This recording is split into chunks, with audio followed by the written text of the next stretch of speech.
आज हम करेंगे क्लास 8th का मैथ का 8वां चैप्टर अलजेब्रिक एक्सप्रेशन, जिसकी एक्सरसाइज है हमारी 8.2।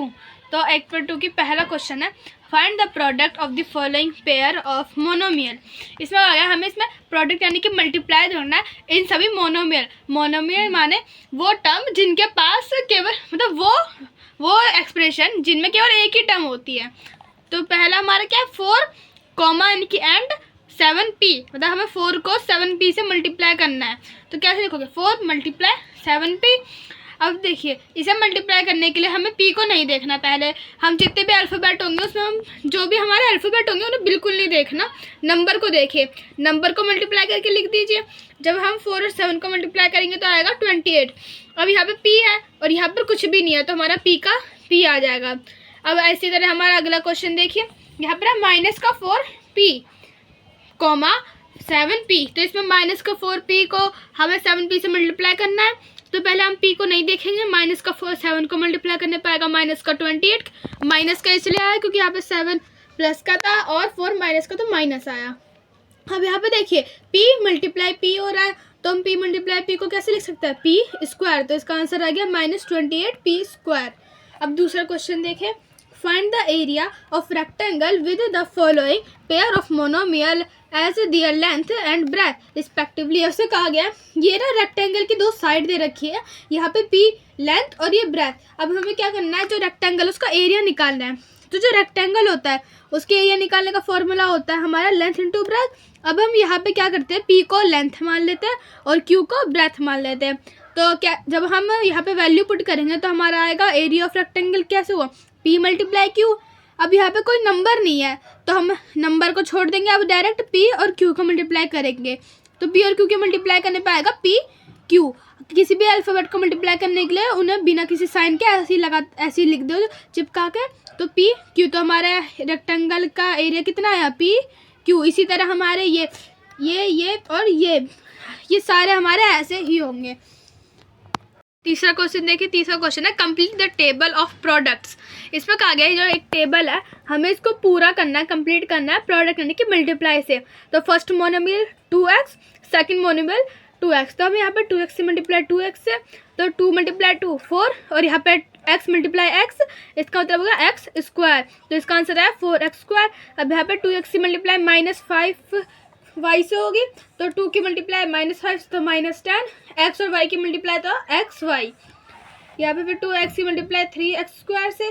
तो अब यहाँ पे 2 को हम 3 से मल्टीप्लाई करेंगे तो आएगा हमारा 6 और x यहाँ पे 2 है, तो यानी कि x पहले से x मल्टीप्लाई x के फॉर्म में, तो x स्क्वायर मल्टीप्लाई x, तो यहाँ पे 3x हो गया तो x क्यूब -4 xy की मल्टीप्लाई 2x से करेंगे तो 2 मल्टीप्लाई -4 -8।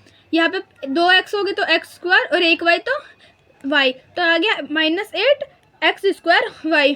2x की मल्टीप्लाई 7x स्क्वायर y से होगी, तो 2 मल्टीप्लाई 7 14।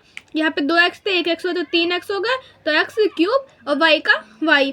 2x की मल्टीप्लाई 9 से तो -80 और x यहाँ पे 2 थे, वहाँ पे 1 था तो 3 हो गए, y यहाँ पर 2 है तो 2, तो हमारा आया -18 x क्यूब y स्क्वायर। ठीक है, इसी तरह हमारे बचे हुए टेबल भी ऐसी ही फिल होगी, आप ये करके देख लेना। तो आइए अब चौथा क्वेश्चन देखते हैं। तो चौथा क्वेश्चन में obtain the volume of the rectangle boxes with the following length breadth and height respectively.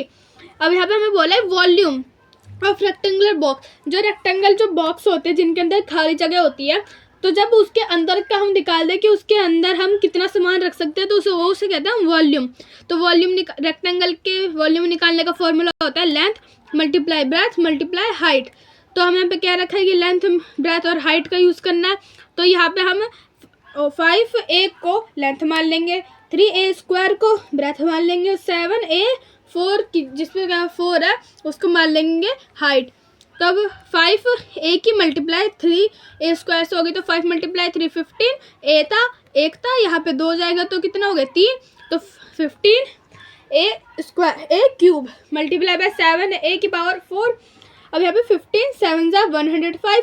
अब यहाँ पे 3a थे, वहाँ पे 4a होते, तो इन दोनों को जब हम जोड़ेंगे तो कितना आ गया 8 7। तो इसका आंसर क्या आया, कि जो वॉल्यूम आई वो आई 105 a की पावर 7। इसी तरह हमारे बाकी बचे हुए क्वेश्चन भी होंगे। पांचवा क्वेश्चन है ऑब्टेन द प्रोडक्ट ऑफ, इसमें भी हमें मल्टीप्लाई ही ढूंढना है। पहला पार्ट है X Y multiply by Y Z multiply by Z X. तो कैसे लिखेंगे, X Y multiply Y Z multiply X और जेड। तो कितने एक्स है, 1 2, तो एक्स स्क्वायर, कितने वाई है 1 2, तो 2 है तो वाई स्क्वायर, और जेड भी 2 ही है तो जेड स्क्वायर। तो इसका आंसर आ गया एक्स स्क्वायर वाई स्क्वायर और जेड स्क्वायर। आगे बढ़ेंगे तो है a multiply by minus a square multiply by a cube. तो यहाँ पे देखिए ए के ए माइनस में है और बाकी दो प्लस में है, तो पहले हम इसे माइनस ही देखेंगे, नॉर्मल सोल्व करेंगे तो एक था, ये 2 और इसमें जुड़ेंगे तो हो गया 3, यानी कि ए क्यूब। अब एक 3 ए है और फिर से 3 आगे जुड़ जाएंगे तो कितना होगा, ए की पावर 6। अब प्लस प्लस प्लस होता है और प्लस माइनस माइनस, तो आएगा आंसर माइनस में, तो माइनस ए की पावर 6। इसी तरह हमारे बाकी क्वेश्चन भी हो गए। अब हमारे चैनल को सब्सक्राइब कीजिए, लाइक करिए ताकि मैं ऐसी और वीडियोस ला सकूं।